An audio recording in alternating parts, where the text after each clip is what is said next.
Era apenas uma mulher entre a multidão, mas para os céus, ela era um grito, um clamor escondido debaixo de véus, de escárnio, de silêncios. Por fora, uma sombra entre as muitas que se aglomeravam nas estradas poeirentas da Galiléia. Por dentro, um campo de batalha entre a carne, o espírito e a vergonha. Uma alma marcada não por feridas visíveis, mas por um sangue que nunca cessava. 12 anos.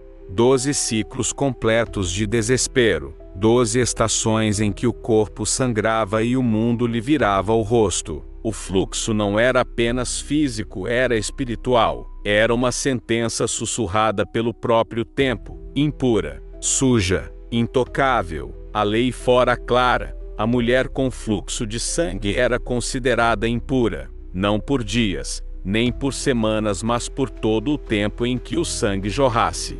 E se o sangue se tornava um rio eterno, então eterna seria sua exclusão. Ela não podia ir ao templo, não podia tocar seu marido, seus filhos, seus vizinhos. Era como um cadáver que ainda respirava, um símbolo vivo da maldição que habita os filhos de Eva. A cada noite, ela deitava-se e orava não por cura, mas por silêncio. Que o sangue cessasse, que o mundo cessasse, que os olhares cessassem.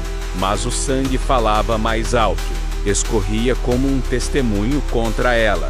Roubaram-lhe a juventude, a saúde, a comunhão e o nome. Já não era conhecida como filha, esposa ou mãe. Era a impura. E isso bastava para que portas se fechassem, que mãos se escondessem e que o tempo lhe negasse a dignidade.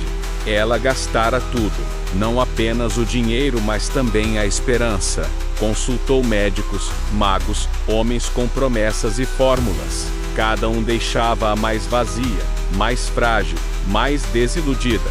Seu corpo era agora um templo de dor, e seu coração, um altar de gemidos. E então veio o rumor. Um nome sagrado caminhava pelas terras de Israel.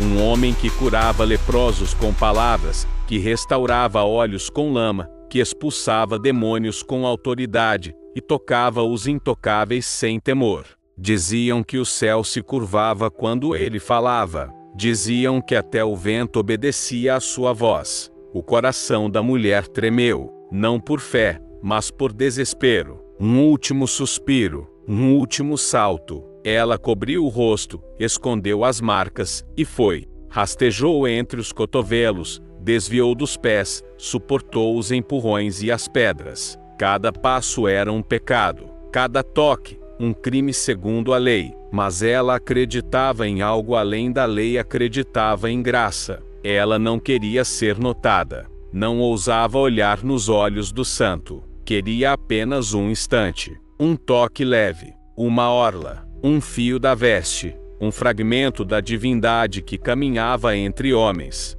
Ela não queria conversa. Não esperava benção. Queria apenas tocar. Porque se ele era quem diziam, bastaria o toque. E enquanto a multidão empurrava, ela tocou. Um segundo apenas. Mas naquele instante, o céu estremeceu, o sangue parou, o tempo silenciou, e uma alma marcada foi vista. O toque durou menos que um suspiro. Ninguém o viu, ninguém além dele.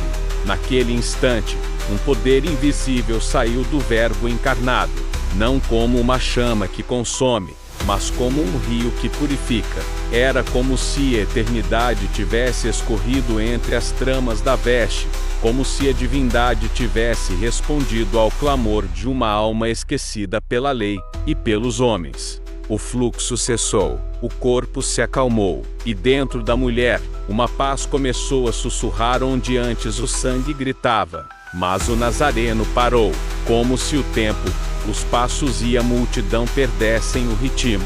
Como se houvesse algo mais urgente do que todos os apelos, do que todos os pedidos gritados. Ele virou-se, seu rosto procurava, seus olhos cortavam a carne da multidão, atravessando os corpos até encontrar o espírito que ousara tocá-lo em segredo. Quem me tocou? A pergunta soou como um trovão. Pedro, sempre afoito, respondeu: Mestre, as multidões te apertam e esmagam. Mas Jesus não se referia ao toque da carne. Ele falava de um toque de fé, um toque marcado pela dor e pela ousadia, um toque que clamava por redenção. Ela sabia que ele falava dela, e mesmo curada, sentiu o antigo medo rastejar pela espinha. Sabia o que a lei dizia, sabia que o toque dela tornava os outros impuros, que seu gesto era um escândalo, que poderia ser apedrejada ali mesmo. Mas havia algo naquele olhar que a chamava, não um olhar de acusação, mas de revelação, um olhar que não apenas via, mas via dentro, que expunha, não para humilhar, mas para redimir. Tremendo, ela caiu aos pés dele, e, diante de todos, como uma oferenda quebrada, contou tudo: 12 anos de dor, de vergonha, de solidão, o sangue, os médicos, a exclusão, o toque, a cura, a fé. A multidão silenciou. Os fariseus olharam com espanto. Os discípulos se entreolharam. E o Filho do Homem, que lia corações como pergaminhos antigos, inclinou-se e disse: Filha, foi a única vez registrada em que ele chamou uma mulher assim. Filha, não mulher, não curada, não você, mas filha. Uma palavra que restituía identidade, que costurava de volta o que o mundo havia rasgado.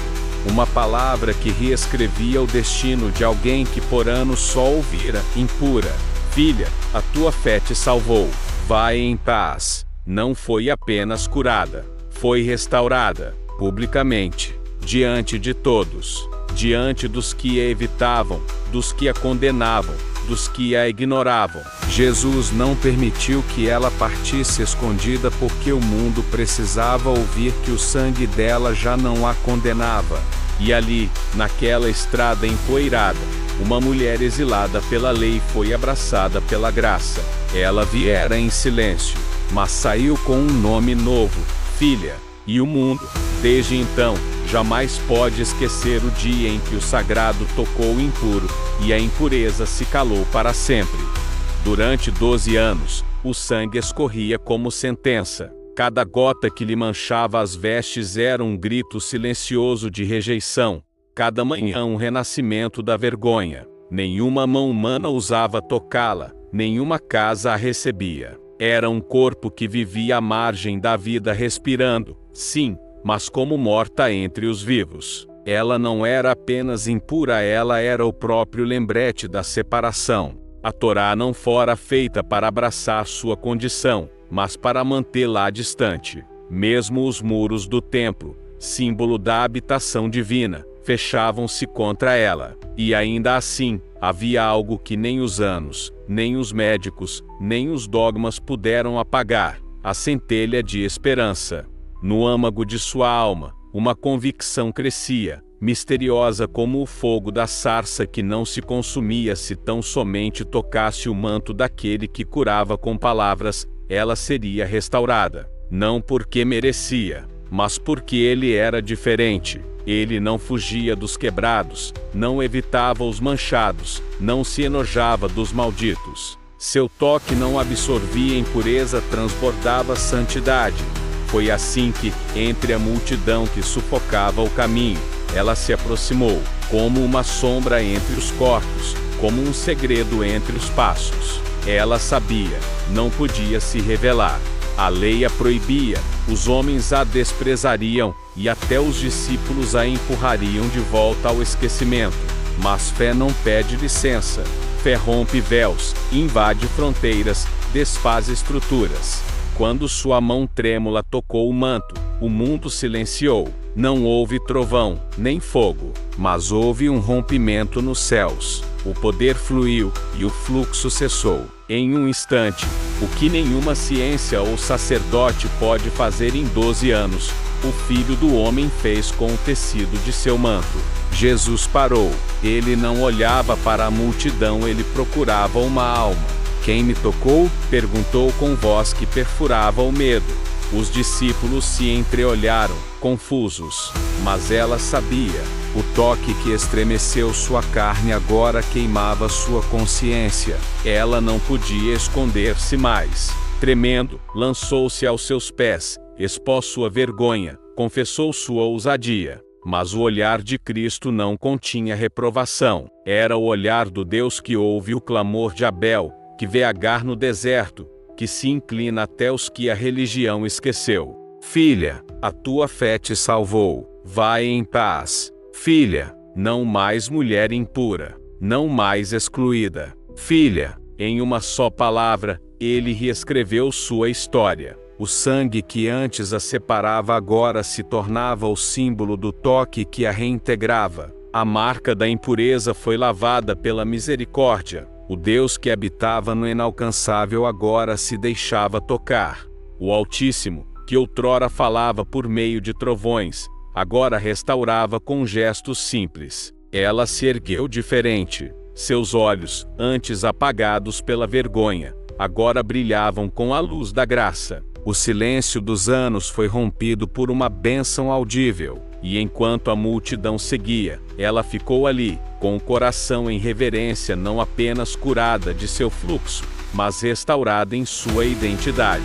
Porque o reino que Jesus inaugurava não era feito apenas de doutrina, mas de encontros, de olhos que veem os invisíveis, de ouvidos que ouvem os clamores mudos, de mãos que tocam onde ninguém mais ousa. Ela não foi apenas curada, ela foi lembrada. Ela não foi apenas aceita, ela foi chamada de filha.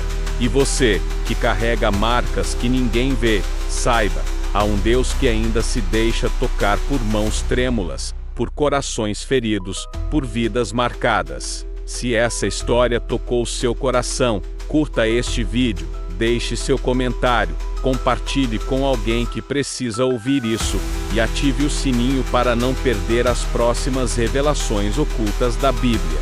O abismo entre a dor e a redenção é menor do que parece, e nós continuaremos explorando essas profundezas, aqui, em A Bíblia Oculta.